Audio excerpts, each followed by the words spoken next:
جی بسم اللہ الرحمن الرحیم۔ تمام دوستوں، بزرگوں، بچوں، محترم خواتین و حضرات کو، ملت اسلامیہ کے نوجوانوں کو السلام علیکم ورحمۃ اللہ وبرکاتہ۔ وہ نفس کے حوالے سے ایک بڑا اچھا شعر ہے کہ دل نہ کہنجی تو کئی راضی، کعبو بنائی تو چھاتھیو۔ دل نہ کہنجی تو کئی راضی، کعبو بنائی تو چھاتھیو۔ نفس نے دورو کی نہ نمائی، کندھڑو جھکائی تو چھاتھیو۔ نفس نے دورو کی نہ نمائی، کندھڑو جھکائی تو چھاتھیو۔ تو آج کی یہ حاضری جو نفس کی اقسام ہیں، تین مشہور بڑی، نفس امارہ، نفس لوامہ، نفس مطمئنہ، اس حوالے سے پیش کر رہا ہوں۔ لیکن سب سے پہلے یہ ایک دو باتیں اور عرض کرنا چاہتا ہوں کہ جیسا کہ رب العالمین نے، مالک نے فرمایا اپنے بندوں سے، اپنے حبیب سے فرمایا کہ حبیب آپ فرما دیجئے کہ کل یا عبادی الذین اسرفوا الی انفسہم، کہ میرے جن بندوں نے اپنی جانوں پر ظلم کیا، لا تقنطوا من رحمت اللہ ان اللہ یغفر الذنوب جمیعا، کہ میری رحمت سے مایوس نہ ہوں، میں ان کے تمام گناہوں کو بخشوں گا۔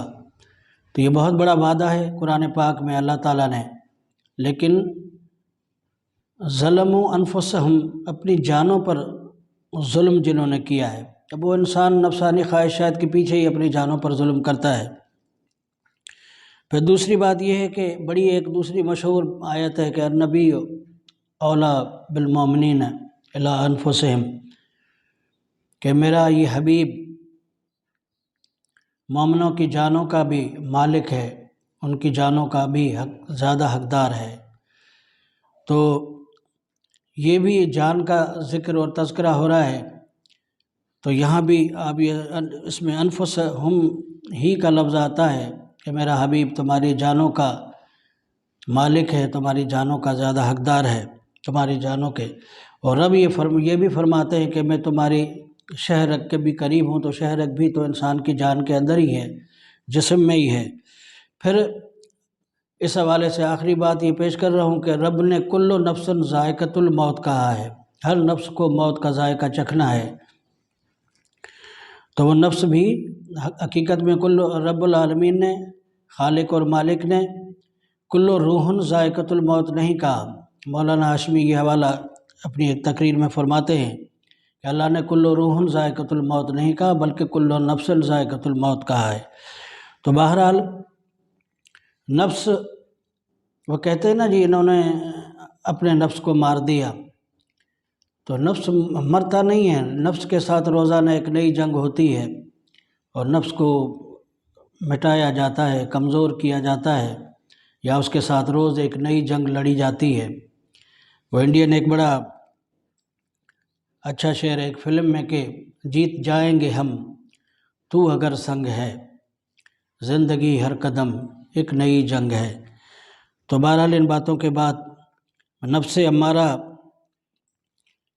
کے حوالے سے بات کر رہا ہوں کہ نفس امارہ وہ نفس کی خواہشات نفسانی کی ایک وہ قسم ہے جو انسان کو غلط اور بری اور گھٹیا حرکتوں پر، کاموں پر ابھارتی ہے، اور انسان سے بہت سی غلطیاں پھر کرواتی بھی ہے۔ تو نفس امارہ اس کی پہلی قسم ہے جو انسان سے ہر غلط اور برا اور ناجائز کام کرواتی ہے۔ پھر نفس لوامہ جو اس کی دوسری، اس کی یوں سمجھیں کہ ایک برانچ ہے، اس کی خوبی ہے، وہ انسان کو ملامت کرتی ہے ہمیشہ اندر سے، جیسے ضمیر ملامت کرے۔ نفس لوامہ کا یہی کام ہے کہ وہ انسان کو لعنت اور ملامت کرتا ہے کہ یہ تو بہت غلط کر رہا ہے، اور ایسا نہیں کرنا چاہیے، یہ نہیں ہونا چاہیے۔ تو وہ بندہ ایک اس میں جو ہے وہ اپنے لیے ایک عاجزی اور نیاز مندی اور ایک گناہ گاری بھی محسوس کرتا ہے۔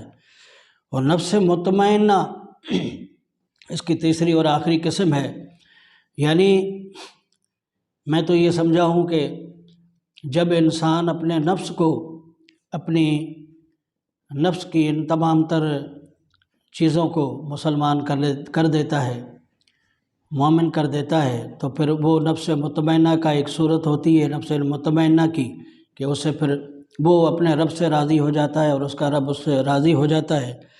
جیسا کہ پچھلی ویڈیو میں حواس خمسہ کا میں نے ذکر کیا تھا، وہ 5 حواس انسان اگر اپنے مسلمان بنا دے، مومن بنا دے، تو پھر وہ اگر یہ آنکھیں ہیں پہلا حواس، ان سے غلط چیزیں نہ دیکھے، کانوں سے غلط باتیں نہ سنیں، ناک سے غلط چیزوں کو نہ سونگے، زبان سے غلط باتیں نہ کرے، جیسا کہ سرکار نے فرمایا کہ مسلمان وہ ہے جس کا ہاتھ اور زبان سے دوسرے محفوظ رہے، اور ہاتھوں سے غلط کام دنیا میں سر انجام نہ دے۔ تو انسان اگر اپنے ان 5 حواس کو بھی مسلمان کر دے تو وہ بھی آپ سمجھے کہ اس کا نفس بھی نفس مطمئنہ ہو سکتا ہے، ایک مومن کا نفس بن سکتا ہے۔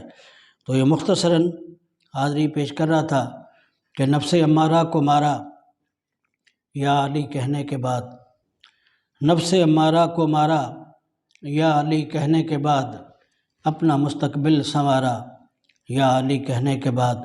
یقیناً اللہ کی بارگاہ میں، اس کے حبیب کی بارگاہ میں اور ان کے پیاروں کی بارگاہ میں دل لگانے سے، جڑ جانے سے انسان میں تبدیلیاں پیدا ہوتی ہیں اور اس میں بہت سی اچھائیاں پیدا ہوتی ہیں، اور یہ اپنے نفس کو بندہ پھر مسلمان بھی بنا سکتا ہے اور مومن بھی بنا سکتا ہے۔